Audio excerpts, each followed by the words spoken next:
마가복음 6장 45절로 56절까지 말씀. 예수께서 즉시 제자들을 재촉하사 자기가 무리를 보내는 동안에 배 타고 앞서 건너편 벳세다로 가게 하시고 무리를 작별하신 후에 기도하러 산으로 가시니라.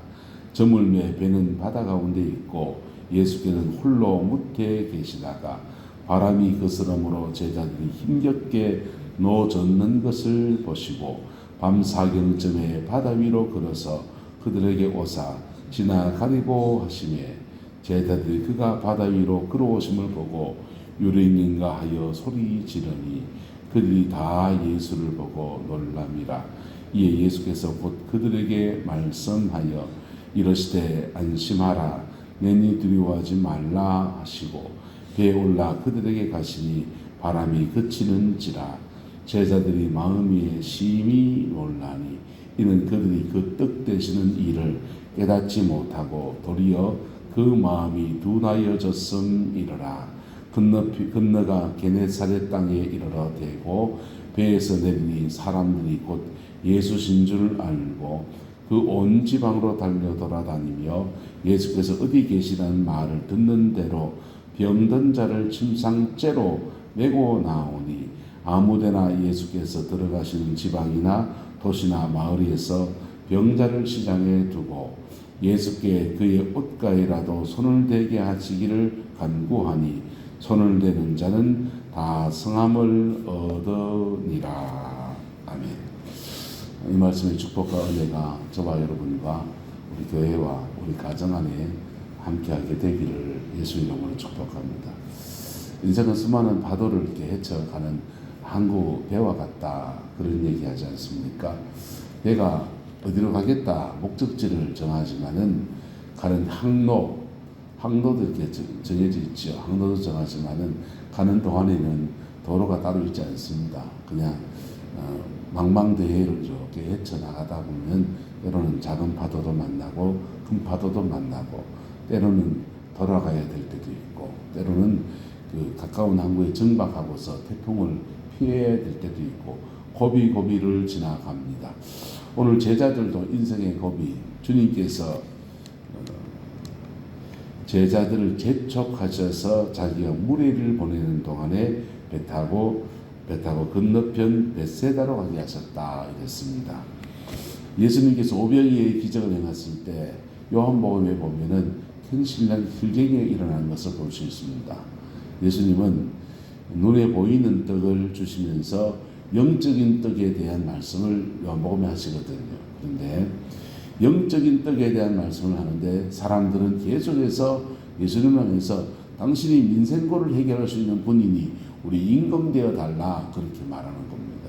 그래서 그 논쟁이 생겨납니다. 그리고는 예수님께서 영적인 떡을 먹이고 나는 생명의 떡이다 이런 얘기 하시고 그러니까 저게 무슨 떡이고 사람이지 이래 가지고는 갈등이 생겨났습니다. 그리고는 사람들이 뿔뿔이 흩어지고 또 주님 보내기도 하고 사람들은요 경제 문제를 해결하는 사람이면 여러분 경제 문제를 해결하는 사람이면 그 사람이 독재자건 뭐건 다 그냥 용납합니다. 경제 문제를 해결할 수 있는가 없는가 그게 지도자에게 큰 중요한 문제입니다. 근데 옛말에 가난은 나라님도 못 막는다고 지금은 복지국가가 돼서 돈이 있으니까 이걸 막아내고 있지만은 돈 문제, 나라에 국간이 없으면은 국간에 찬 재정이 없으면은 못하는 것들이 있죠. 요양보호사를 둬서 이렇게 급료를 주고 집에 와서 자식을 대신해서 케어를 해주고 이런 모든 복지 정책들은 돈이 있어야 되는데 그 나라 국간 옛날 조선시대 때는 그만한 국간의 부유함이 없기 때문에 못한 것입니다. 그래서 가난은 나라님도 못 막는다. 못 막으면 어떻게 됩니까? 길거리에 나가서 앉든지 그냥 아득아득 굶고 살든지 줄여서 살든지 그래야 되는데 예수님께서 보리떡 5개 물고기 2마리 가지고는 안수기도 하시고 축복기도 나눠주시니까 5,000명이 다 먹고 사니까 일시에 경제 문제를 해결하는 위대한 주인공이 등장한 겁니다. 누구라도 임금 삼고 싶죠. 저 사람 따라가면 굶지는 않겠구나. 저 사람 따라가면 호의호식 할 수 있겠구나. 그랬던 것입니다. 자, 그런데 그 사람들이 운집해서 따르는 사람들, 그 사람들은 또 제자들이 복음을 전했던 사람들입니다. 그래서 자기는 흩어져서 복음을 전했던 사람들, 그들이 주님의 말씀을 듣고서는 주님의 공급하심을 경험하고 이제 예수의 임금삼을 할 때 제자들의 마음도 좀 들뜨지 않겠습니까? 그럴 때 주님은 즉시 제자들을 재촉하셔서 자기가 무리를 보내는 동안에 배 타고 앞서 어디로 가게 하시고 벳세다로 보내시고, 예수님 당신께서는요 무리를 작별하신 후에 기도하러 어디로 가셨다? 산으로 가셨다. 주님은 기도하러 산으로 가시고 제자들은 배 타고 건너편으로 갑니다. 사역자의 마음 안에서 좀 섭섭하고 씁쓸한 마음도 들 수 있다 없다? 있죠. 아마 저는 이게 예수님도 당신의 물두멍으로 나간 사건이 아닌가라고 생각합니다. 예수님의 물두멍으로 나가서 주님 앞에, 하나님 앞에 그분도 내려놓고 자신을 돌아보기도 하고 그런 시간을, 기도하는 시간을 가지셨고, 제자들은 그 유혹에 벗어날 수 없는 사람들이니 쫓아보내가지고 건너편으로 가게 하셨습니다.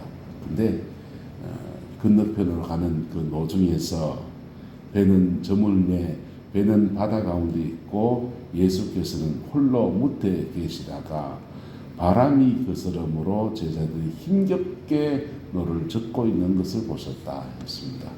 바람이 순풍을 만나서 쭉 베세드로 가면 되는데 역풍을 만나서 계속 베세드로 가려고 하는데 바람은 계속 거꾸로 불어대니까 제자들이 계속 배가 밀려 나오는 겁니다. 그래서 돛을 내리고 이제는 노를 저어서 헤쳐가려고 그렇게 애를 씁니다. 아침과 저녁으로 바다에 살아보니까 바람이 방향이 바뀌어서 육지에서 바다 쪽으로 바람이 불 때가 있고 바다에서 육지 쪽으로 바람이 불 때가 있고 아침 저녁으로 기온차 때문에 바람 방향이 바뀝니다. 제자들이 지금 배를 타고 건너가려고 하는 그 상황에서도 바람의 방향이 순풍을 만나서 가야 돼요. 동력선이 아니기 때문에 순풍을 만나서 가야 되는데 역풍을 만난 것입니다. 역풍 속에서 제자들이 한 좋은 행동은 주님의 말씀이 있었기 때문에 힘겹게 노를 젓더라도 명령에, 주님의 말씀에 순종하려고 한 것입니다. 할렐루야. 저와 여러분들에게 이 은혜가 있게 되기를 예수 이름으로 축복합니다. 우리는 쉽게 상황이 흔들려요. 바람이 거슬리면 동력선이 헤쳐나가지만은 역풍을 맞아서 그냥 노를 젓는 것도 힘들고 노를 저어봐도 제대로 효과가 나오지 않을 때 이 바람에 그냥 다시 배를 이쪽에 대놓고 그다음 주님 모시고 다음날 다시 순풍 만났을 때 갑시다. 이럴 수 있는 것입니다. 근데 뭐 그게 죄도 아니겠죠. 근데 그들은 주님이 하신 말씀에 대해서 무게감을 두었다라고 하는 것입니다. 우리 안에서 이 은혜가 있게 되기를 예수 이름으로 축복합니다. 때로는 우리는 성경에 기록된 로고스의 말씀, 기록된 말씀 안에서 하나님의 뜻을 찾습니다. 때로는 우리가 주님으로부터 꿈이나 환상이나 자기가 마음에 감동이 된 것이나 그런 것들을 가지고서 우리의 레마로 말씀을 삼습니다. 문제는 레마의 말씀은 로고스의 말씀에 검증이 되어야 한다는 것입니다. 할렐루야. 그렇게 검증이 된 말씀이라면 그 말씀을 붙들고 가는 믿음의 태도, 힘들어도 노를 저어 가더라도 그 말씀에 순종하려고 하는 삶의 태도, 주님이 그것을 기뻐 보고 계셨습니다. 힘겹게 노젓는 것을 보시고 주님이 밤 4경쯤에 바다 위로 걸어서 그들에게 오사 지나가려 하셨다 했어요. 제자들이 그가 바다 위로 걸어오심을 보고 유령인가 안 그렇겠습니까? 무리로 사람을 걸어오는데 유령인가 하고 소리 지르니까 그들이 다 예수를 보고 놀랐다. 예수님이 말씀하셨습니다. 안심하라. 내니 두려워하지 말라. 여러분, 인적의 고비를 지나갈 때 쉽게 포기해버리고 쉽게 결정해버리고 그냥 상황 따라 쉽게 판단하고 쉽게 끌려가 버린 사람들에게는 주님의 임재를 누리기가 대단히 어렵습니다. 그 사람들은 어렵습니다. 그런데 그 고비에서 말씀을 붙들고 견뎌내는 사람들에게는 주님이 찾아오십니다. 주님의 방문하심이 있습니다. 방문하셔서 뭐라고 하시냐? 처음 말씀이 안심하라. 내니 두려워하지 말라. 안심하라. 내니 두려워하지 말라. 그렇게 그들의 마음을 진정시키고 안심시키고 평안을 선포하십니다. 그리고는 배에 올라 그들에게 가시니 바람이 곧 뭐하더라 그치게 되었다라는 것입니다. 제자들은 이때부터 또다시 노를 저어야 됩니다. 노를 저어야 되는데 주님이 얍 했더니 그냥 내가 쏜사까지 앞으로 쭉 그런 게 아니고 바람이 그쳤습니다. 이제는 노를 저어야 됩니다. 하지만 노젓는 것에 그 수고에 그 헛됨이 없는 것입니다. 힘겹게 노를 젓지 않고 역풍이 없기 때문에 그가 노를 저은 대로 앞으로 쭉쭉 나가는 그런 축복 누리게 되는 것입니다. 할렐루야.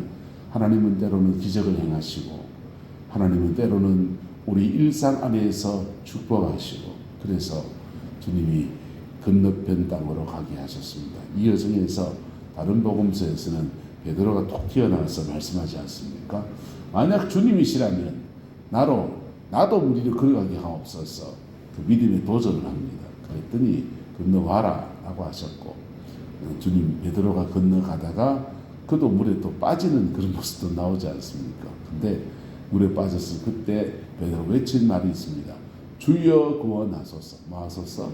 주여 구원하소서. 그럴 때 물에 빠졌던 그를 건져 올리셨습니다. 우리는 인생의 고비에서 역풍을 만날 때도 있고 때로는 물에 빠지는 그런 상황을 경험할 때도 있습니다. 근데 역풍 만났을 때 그때 말씀 붙들고 견뎌내는 저와 여러분 되시기를 축복합니다.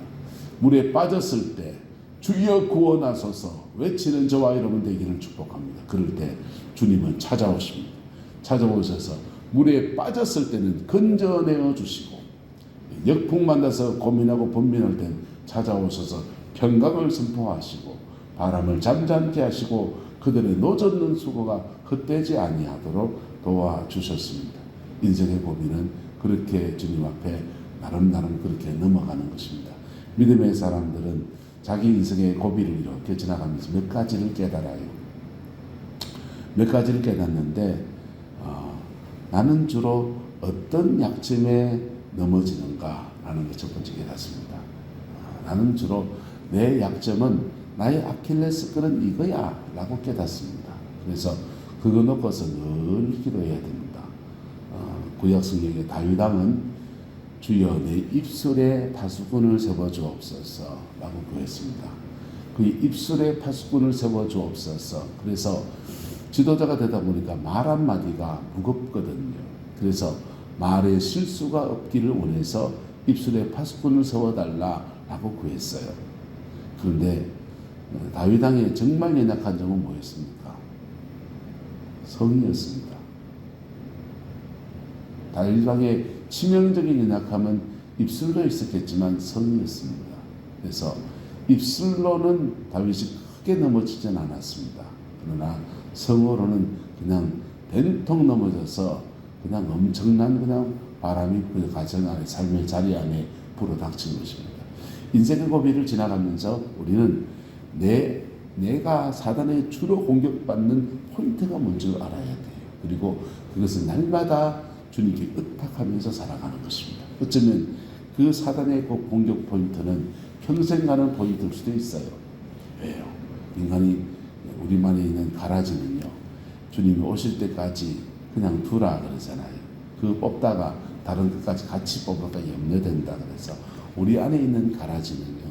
여러분 어떤 것들은 평생 안 뽑히는 것도 있습니다. 근데 아는 사람은요. 조심합니다.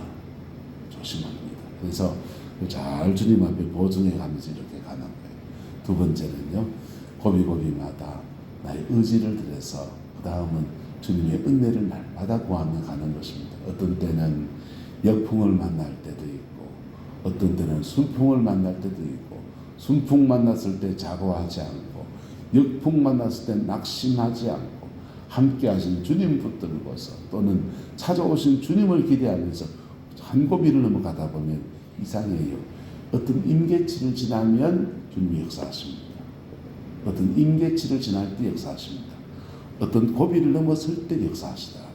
주님은 그냥 쭉 그냥 이런 게 아니고, 그냥 처음부터 역사하시는 게 아니고, 어떤 한 고비를 지나갈 때 우리의 진정성이 드러날 때 그때 딱 역사하시더라고요.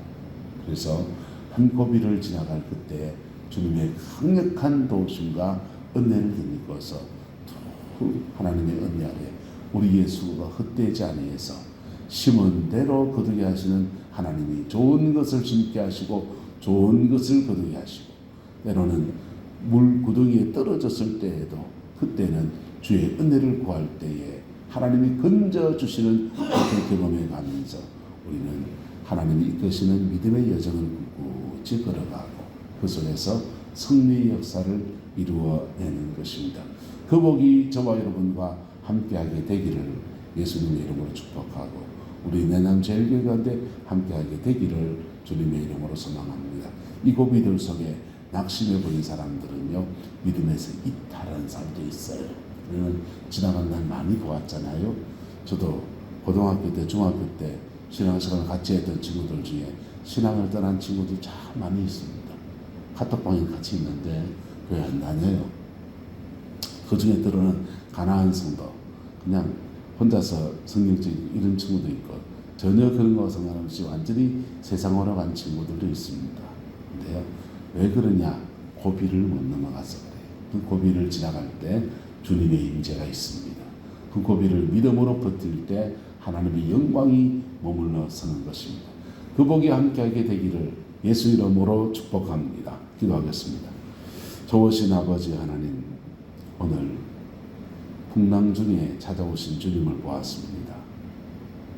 우리 인생의 고비마다 함께 하셨고 도우셔서 우리는 에베네셀의 하나님을 날마다 경험하며 지금까지 와 있습니다. 또 앞으로도 그렇게 이끌어 가신 우리 주님을 찬양합니다. 그 은혜 아래에서 원래도 그 믿음의 역사 이루어내며 그 열매를 아버지 수확하는 아름다운 은혜가 있게 역사해 주셔서 교회는 부흥하고 가정은 평안하며 삶의 자리 형통할 수 있도록 주장하여 주옵시고, 모든 만남의 축복이 날마다 더하여지게 주님 역사하여 주옵소서. 주께서 함께해 주시기 원합니다. 예수님의 이름으로 축복하며 기도드리옵나이다. 아멘.